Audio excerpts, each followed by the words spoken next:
একের পর এক উত্তাল ঢেউ আছড়ে পড়ছে উপকূলে। ঢেউয়ের উচ্চতাও ৪ থেকে ৫ ফুট। বালিয়াবাড়িতে টাঙানো লাল হলুদ পতাকা নামিয়ে প্রতিটি পয়েন্টে নতুন করে টাঙানো হয়েছে সতর্কতামূলক লাল পতাকা।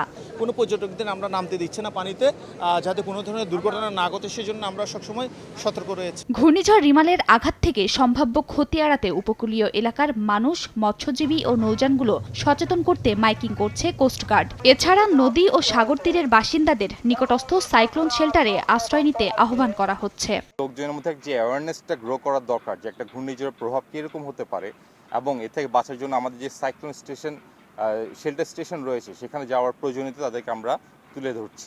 এরই মধ্যে দুর্যোগ ব্যবস্থাপনা কমিটি প্রস্তুতিমূলক জরুরি সভা করেছে। প্রস্তুত করা হয়েছে বিভিন্ন জেলার আশ্রয় কেন্দ্রগুলো। আমাদের সমস্ত প্রস্তুতি সম্পূর্ণ হয়েছে। আমরা আশা করছি যদি দুর্যোগ আসে বা ঘূর্ণিঝড়টি যদি আসে আমরা ভালোভাবে মোকাবেলা করতে সক্ষম হব।